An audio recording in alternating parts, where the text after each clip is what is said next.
Hello, this is Jean Marie Ward for Buzzy Magazine. With me today is Nancy Northcott, the multi-award-winning author of The Boar King's Honor and Outcast Station series. Welcome, Nancy. Thank you. I'm pleased to be here. We're thrilled to have you. You make no secret of being a big comic book fan. Comics are what got you interested in writing. But how did you go from superheroes to stories about mages, spies, and adventures in outer space? Mages are superheroes by a different name. You know, they can do extraordinary things that the rest of us can't do. And the nice thing about mages is that magic is such a universal concept in fantasy and science fiction that it's easier to use magic than it is to come up with an explanation for why a character has X-ray vision that hasn't already been used. Mm-hmm. And so as far as the action and the suspense, I grew up on Nancy Drew and the Bobbsey Twins. Mm-hmm. So Nancy Drew, the Bobbsey Twins comic books, mm-hmm. and it just kind of all mixes in there together. Mm-hmm. I like it all, and so I used it all. Sounds good to me. Stew is wonderful, isn't it? Yes, especially when on a cold day. Nice stew. Absolutely nothing better than that. What inspired you to make the story of Richard III, who many in history paint as a villain, central to a fantasy series? A classmate in graduate school gave me a copy of Josephine Tay's The Daughter of Time. And I read that book, and I thought, oh, there's a whole different side to this from what you learn in class, because I was an undergraduate history major, and one of my sequences was British history. But it was very much the traditionalist view of Richard III. And the more I read about it, the more I became convinced that there really was not sufficient evidence to support the traditional view. And that there was a really good chance that this man had gotten a bum shake from history, because after all, he died at Bosworth Field and history was written by the victors. Mm-hmm. So I thought, I have a passion, well, not a passion, but kind of a weakness for lost causes and underdogs. Mm-hmm. I thought, well, I'm just going to take this underdog and I'm going to fix it.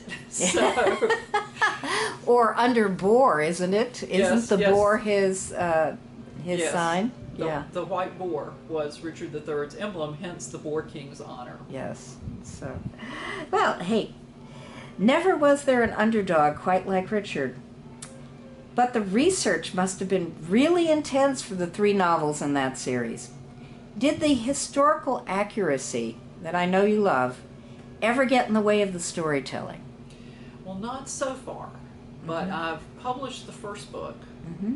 I'm working on the second, which will be out next year, and then I have the third to come.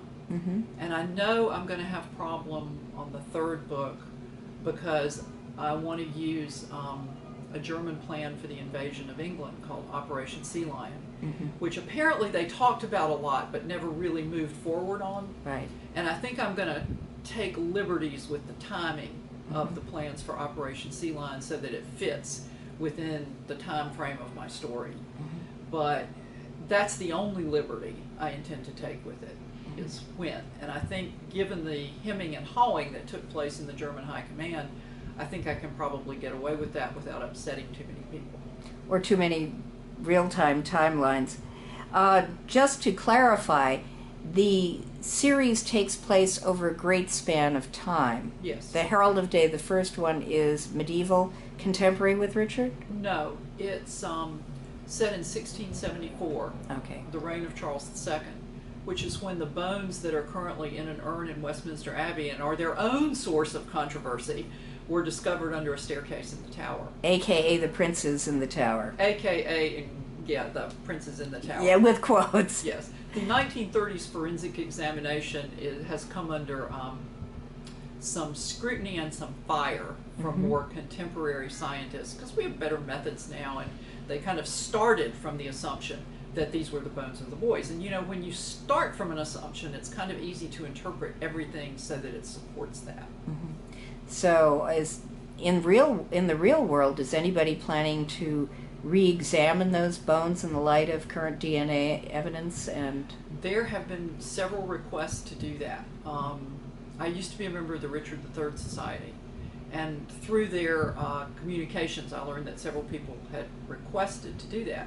But it seems that Westminster Abbey is what's called a royal peculiar, and Her Majesty the Queen has to give permission to open a royal tomb, which there again assumes it's a royal tomb.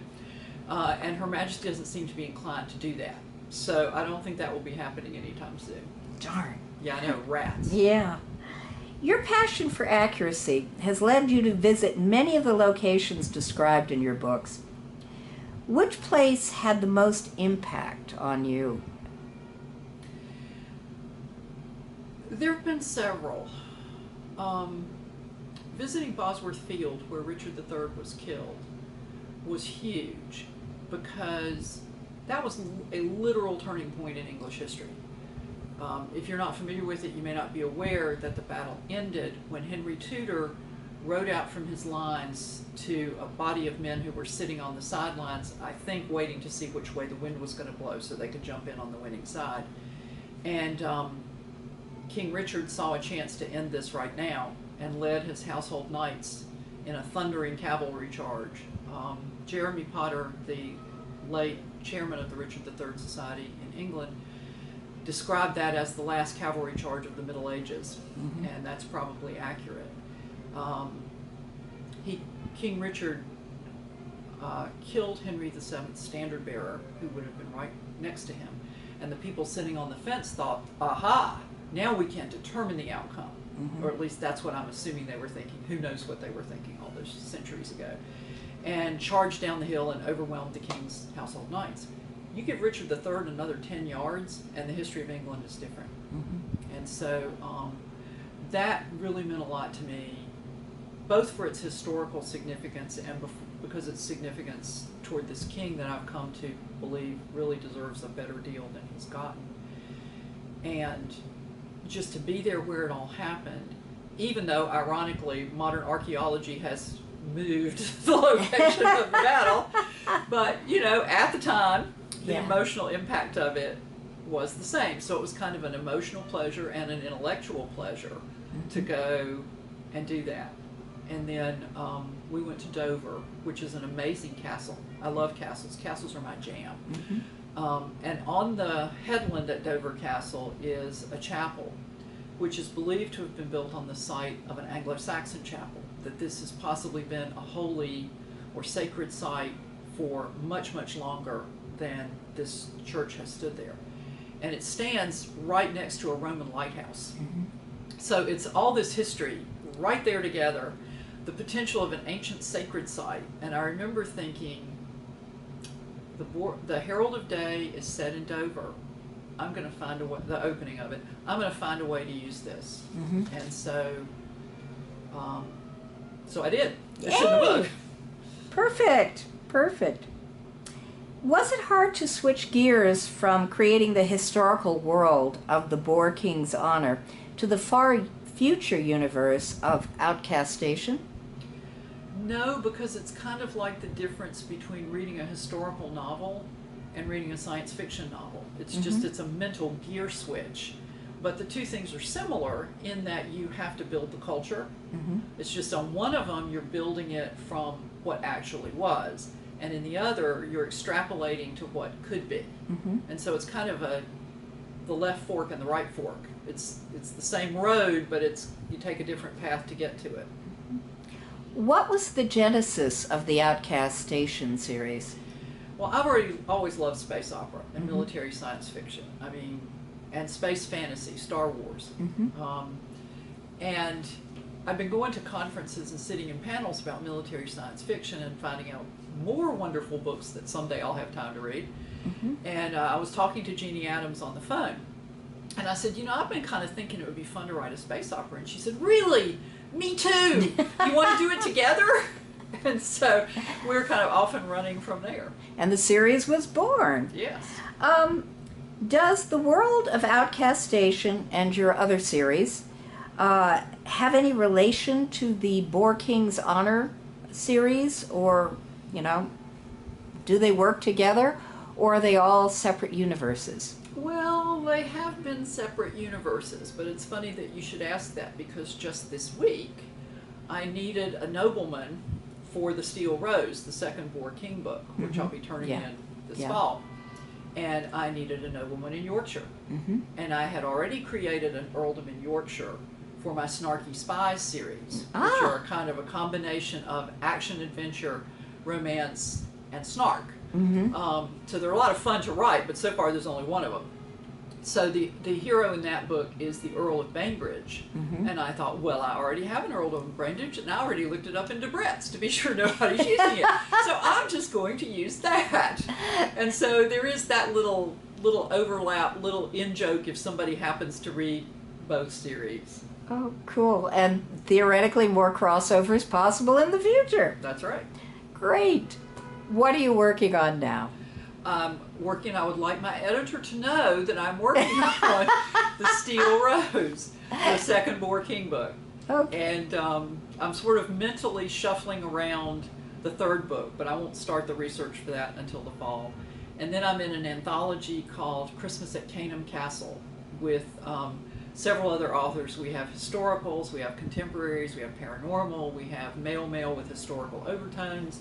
Mine is just straight spies. It's straight spies, action adventure, and it's Christmas and sentiment and snark. So, maybe a little snark, not much, because this particular character is not as snarky. The heroine of that other series is the source of all the snark.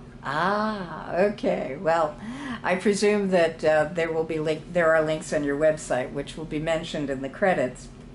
We're at the end of the interview. Is there anything you'd like to add?